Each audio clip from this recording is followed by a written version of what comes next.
show today, Del. Well, hello! One of the most recognizable voices in the Philippines. Fine, like we just met now. She redefined the role of women on FM radio. It was a boys' club. You know, FM radio was a boys' club. So anyway, A conversation with DELAMAR about everything from fame, motherhood, leaving her job, to egg cells. Yep, egg cells. Let's get right to it. This was the 90s, right? Was it the early 90s? 1995. Chico had already been the host of the Morning Rush.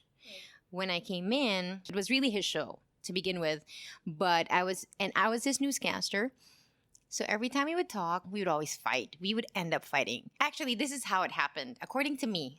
Because you could talk to him. Yes, that's right. Because back then, it was the women would do the newscast, Yes. and then the guys were the DJs. The DJs. And So kids now don't understand that delineation of work. Women were just for this and men were for that. Right. It was a boys' club. You know, FM radio was a boys' club. So anyway, I would come in, and as it happens in RX before, so you're going to talk about the news that was coming on the bottom of the hour, the 30th. So you come in on the 10th minute, say, oh, we're going to talk about in the news, blah, blah, blah. Stay tuned. That's it. It's 1 minute. It's supposed to be quick. You're not supposed to deviate from script and just do it quickly. So because I didn't know him, I had just come in and I didn't know anybody, and they expected me to write a script for the intro. And it was always so boring, like, hi, good morning, how are you? So I overheard him talk to another newscaster to say, yeah, Del, you know, the scripts are not good. And this, I was like, jaw dropped to the floor, and I'm like, really? Well, I can't really write for you because I do not know you. I'm not a radio listener prior to joining RX. And so I came into work the next day and I said, really? I don't do good scripts? Fine. So I would say, hi, good morning, in the news later. And then for his line, I'd say ad lib. And then I'll write my lines and then ad lib. But this gave him the freedom to say what he really wanted. So when he would say something, I would react to it genuinely because I didn't know what he was going to say. And ended up, we would fight. People thought that was a staged fight. No, it was real. Those fights were real. Everybody thought it was cute. Like, oh, they really like each other. But, you know, it's a meet cute of rom-com. And we were like, no, dude. I almost walked out one time out of the booth because I was so picon. And because I didn't really know him and he didn't know me. And we were both like very different people. And so those were real fights. what was the turning point? When did you kind of decide, okay, maybe this guy is not so bad? I was doing this for 11 months. And of course, it was early in the morning and we weren't really a high rating show. And the next thing we knew, there was a buzz. And advertisers were talking to our sales, like, who do you have then in the morning? You know, the people who fight. That's what we were known for, the people who fight.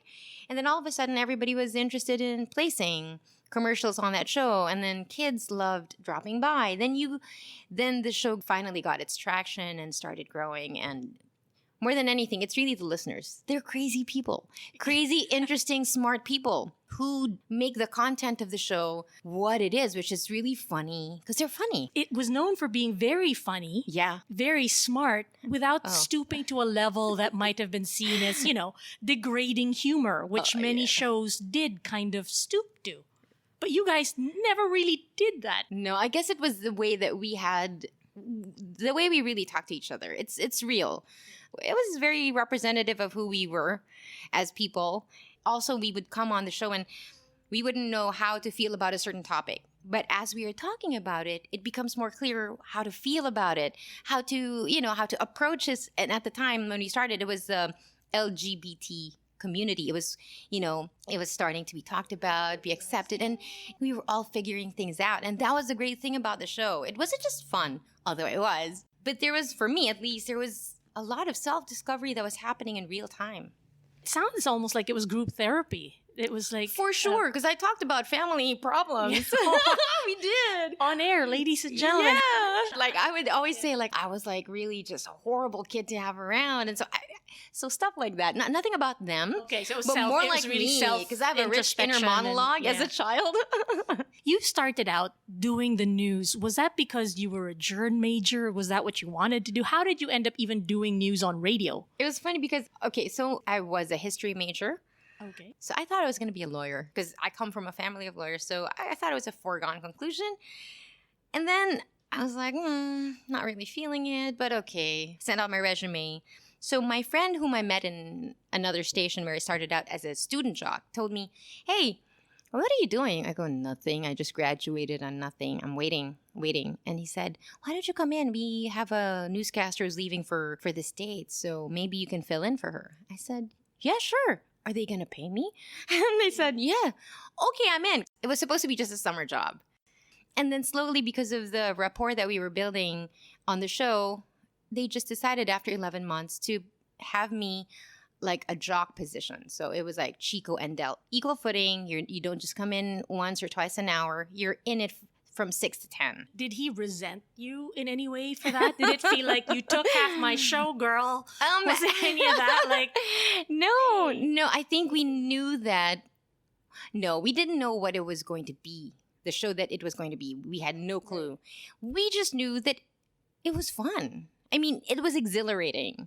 Maybe not fun every day because you're fighting, right? But it was exhilarating. You felt alive. Blood was pumping all over because you were, And also we were dealing with topics that I guess we were really saying what we felt. Not what was expected, not what was cool. And we're both kind of nerdy.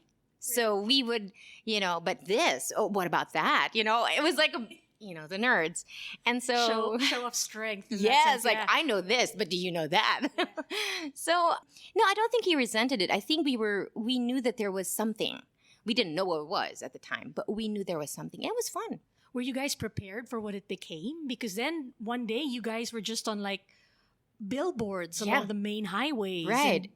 And also ads and being featured everywhere. And we had like albums and these books and a following and no. But the great thing was it was happening slowly. Every day you were building relationships, not just with each other, but with the listeners. And so when it was building up, we didn't feel like it was just us. It really is a community of listeners who make it what it is. If you took out the listeners, it would be just 50%. Even now that I have left the show for 2 years. Has it been 2 years? Yeah, I left in 2016. And if I remember all the things that we did and the heyday, I was like, wow, that was really major. That was major. What was the biggest thing you remember? Like when you say heyday, what is the thing that strikes you the most? Oh, there are so many peaks. Dina Bonnevie had a TV show on Channel 7 at the time called Miss D. And one day we got a call from the producers to say, oh, could you guest on the show? So it was like a morning show that she had? And it was a talk show. It was an afternoon talk show. But we knew that there would be some episodes where you're with other DJs and, they will talk to jocks and whatever. So we thought it was going to be like that, a jock episode. But when we got there, it was just us. So it was a Chico and Del sit down with Dina Bonnevie as she asks you questions. And so we were like, is this happening? Are we really on Channel 7 doing this? Like, why? And it was very real and it was insane. Like, I was so nervous before she called us into the couch on the set. And I remember thinking, whoa. And there she was talking to us. And she's kind of intimidating because, she's known to be matara and straightforward. And she doesn't suffer fools. And, she's going to tell you. Yeah. But it was so much fun. I remember thinking, wow. And for 2 decades, Chico and DELAMAR ruled the FM airwaves. So I had this bit where when I would have my period, I would say, there's this one egg cell. And she's like, I'm not leaving until I get fertilized. and people responded to me talking to my egg cells. And it was because I was in my 30s and there was nothing in the offing for me. I mean, I had been in relationships that didn't work out and it failed miserably. And so it was like, well, I think I'm done. I'm 36. I don't think I'm going to find love at this age. So I said, I remember praying one afternoon, God, please, if it's not going to happen, just take away the desire so I can live my life happily. That's all I'm asking. And then I remember feeling like, wow, that's a nice prayer. That's a prayer I needed. And so I found peace without having an answer. It was just the right prayer at the time. Right. And then, next thing I knew, I had met someone that I had no plans of dating. Right. I had a child with someone I wasn't dating. I didn't want to date. Right. And then now we have 3 kids. After 2 decades on the morning rush with Chico and a new co-host named Gino, Del decided it was time to leave the show. There was a pressure on women on FM in the Philippines to be viable. You need to be dateable. And if you're not, you are eased out or your days are numbered. So it wasn't about your talent or your skill or it's not that. It's how dateable you would be. So it's almost like you really are there as decoration, an accessory. That A woman, like how women are thought of. And so they had issue about me talking about my child, about my husband, about sounding like a mom. And and I remember somebody told me, just don't talk about that because we want you to seem available. And I was like, well, first of all, I'm not the girl you want to date. That was never me. I'm the girl you want to talk to. I also said, with social media, how can we pretend that I'm single when on my social media and in magazines, my picture's there? I mean, it didn't make sense. And so that was what started my decision to leave. Maybe I'm not needed. Maybe I'm done. Maybe that's it for me. It took me about 1.5 years to finally leave. It felt like, well, if I'm not needed here, quote unquote, needed here anymore, then I should stay home. I'm needed there more. I have kids. And I could finally settle down and really just take care of my family, learn how to take care of a family. It was just hard to say goodbye to Chico more than anything else. And Gino, because I had been 20 years sitting in front of someone through so many things that have happened, through deaths. And, people didn't know it, but a lot of those years we were suffering. But you wouldn't know it because once you entered the show, it was like a bubble where we were allowed to just be happy. No matter what was going on around, you could just be happy. So it was hard to say goodbye to Chico. I remember breaking the news to him in the garage. We were holding our bags in front of our cars and I wouldn't leave. And so he knew that there was something there. It took me quite a while. I was like dancing around it. And finally I just said it. I think I'm leaving. That was hard. But leaving the hit morning show wasn't the end of DELAMAR's radio career. There's a part of me that yearns for adult conversation because I'm always with kids and I miss it. I'm really that girl who needs to talk to her friends and really connect. That makes me very happy. And now I'm in my life where all of my friends are busy with their lives. You don't have as much time anymore. And so I find myself wanting that and I don't know where that's going to lead, that wanting, to be perfectly honest. Like I'm 44, I'm 45 this year and I'm thinking, is that it? Was that my life? Like, is that I don't know if other people feel that way. Yeah. It's like, am I a has-been? And is there no more contribution? Can't I do anything? She's back on the airwaves on another station, pioneering a different kind of show. It's everything about parenting, and it's all about being a mom. And it allows me to be who I am on the radio, which was great because now I could talk about my family and all the issues and the questions I'm having at this present day in my life, and I could talk about it on the show with other mothers as we figure out, do you believe in spanking? Do you believe in vaccines? Do you believe all those questions that mothers ask themselves? And so for me, it's like another stage of my life. It's once a week, so it doesn't really take me away from the family. I just like talking to people, and it's nice when you have that connection with people you otherwise would never have a connection with, and something magical happens in that conversation, and it's nice because you can have other people hear it. When you look back in your life, clearly nothing you've done has been planned. I mean, you were studying to it's be like a winging lawyer. it. Yeah. Everything was winging. But what have you learned from all of that, though?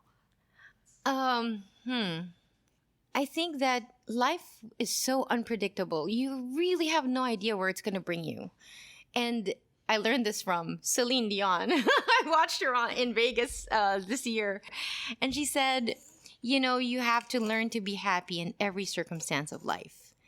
And I really think that that's what it is. So whether you're doing a show that you really love, find happiness in it, or when it's time to move on to the next phase of your life, find happiness in it, or whatever else. Maybe when I'm retired, or maybe when my kids are grown and they have their own lives and they don't want to call mom anymore, I still have to find the happiness in that. So yeah, when I look back, nothing was planned, but wow, what a great run.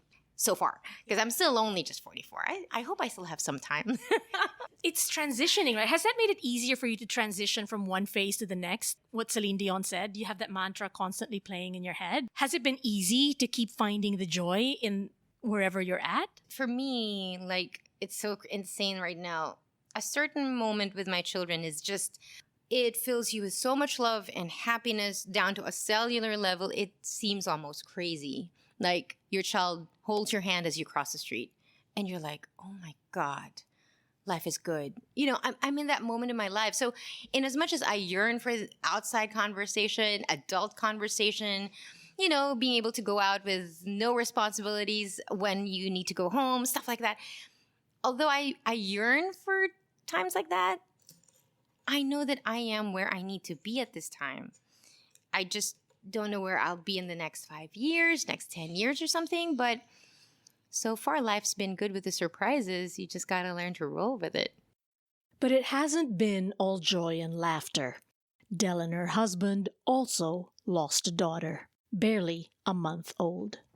She was premature. By the end of the whole thing, we had 8 specialists, attending to her, and still nobody knew what was wrong. It's been 5 years hence, right? But what happens is, I'm okay. But there will be one moment when you remember, and it's as if you occupy a space where you feel like you still can negotiate to have her back. And that's when it hurts the most. I got my world turned upside down, and it took a lot to not lose my mind, because you can get lost in the pain and there's so much guilt and you don't understand where that guilt is coming from. You feel like if you die, you can be with your daughter, but you need to remind yourself that there are people who are still there and who still need you. And then there's this love. How can you say that all is lost when you have so many people who are still waiting to love you? So if anybody is going through anything, I don't know if it would be helpful for them to hear that, but it certainly helped me kind of put focus back in my life and still grieve. But now I can put my grief in its proper place, because that's what it is. That's what you need to do, to give it just the right amount of importance in your life, but never lose your bigger focus. As happy as she is to be back on the air, family remains most important. The job of mothers is quite the task. You're rearing children who will become adults in the future and who will either be very good citizens or a problem of the state. And even on a small scale, if you don't raise them well, they are going to hurt people. Just thinking about that. So I could differentiate a peak in my professional life, but this is my life's work. This is my legacy, not the professional side. It's this. My children, my family. I never thought I'd have it. So now that I'm here, I'm failing a lot of times because I'm not really domesticated, but I keep trying. What do you use as your tool to deal with any kind of questioning or doubt? Like when you're not sure about something, how do you then, like as you said, you're very sure that you are where you're supposed to be. What do you use as your barometer? How do you know? It's a feeling thing. It's a gut feel that, because if you feel like you need to stand up and go be somewhere, you gotta be somewhere. I don't feel like that right now. I am exactly where I need to be. My children need me. They need the conversation. And although sometimes it's the same conversation over and over, that's parenting. So you've figured it out so far, so good. Where you're at is where you're. I think what I'm doing is understanding like a bigger picture of life. And I think that's what motherhood has done to me, to understand I'm a small speck in this huge tapestry, but I understand the value of it and all the mothers put together. And I think I'm making sense of the life I have, and then talking to other mothers and what they go through and the struggles that mothers have. And I understand the power. Obviously, there's still a long ways to go, but what I like is I'm owning every stage of my life. That's what growing old has taught me. Enjoy your 20s, because there will be a time when you'll be done with it. you should have already exhausted everything you want from your 20s, so that when you're in your 30s, you don't look back and say, oh, I should have done that. I should have done that. So right now I'm in this motherhood phase, and I don't want to resent it. And I don't. I love it. I love it. Even when I'm yearning for adult conversation, that's not to say I don't love where I am. It's just that my mind wants, I don't know. I guess I just want good conversation, adult conversation. But I love the life I have, and I realize the need for it, my purpose. So I don't have any questions when it comes to I am in the right place. Do you have any advice for young women then who are unsure what they are going to be doing with the rest of their lives? Maybe in their 20s, even late 20s, who still feel like, my gosh, by now I should have it all figured out, and I don't. Right. I don't have any advice except feel it all. You are where you need to be in your life. And if you're unsatisfied, that is where you need to be. It means you need to change something. And so if you're afraid, if you're uncertain, if you're lost, if you're lonely, if you're hopeless, you're in despair, you're happy, you're, on top of your game, own it all in every stage of your life, because then you can exhaust each and every phase, and hopefully by the end of your life, you'll be like, wow, I did it. So the questioning, the doubt, the loneliness, it's all part of it. And if you need to embrace that, because that's telling you where you need to go. Should you stay? Should you look for a better path, whether that's personal or professional? Own everything in your life, even grief, because you need to not deny things that you're feeling. So own it all, feel it all. And if you do that, then you can go to the next stage of your life, and then the next, and then the next. And that concludes our conversation with DELAMAR. I hope you've enjoyed it. I'd like to thank all the guests that have been on our show so far. But most importantly, I'd like to thank each and every one of you out there listening. The show is going to go on hiatus for a bit, but we hope we've been able to give you something to think about, indeed something to enjoy in all the episodes that we have collected here. And please, if you do have the time, take a moment to rate and review the show, and tell everyone you know about us if you've enjoyed listening. If you'd like to send us an email, do drop us a line at aboutthat.thepodcast@gmail.com. We'd love to hear from you. Again, I'm Marga Ortigas, and thank you very much for listening.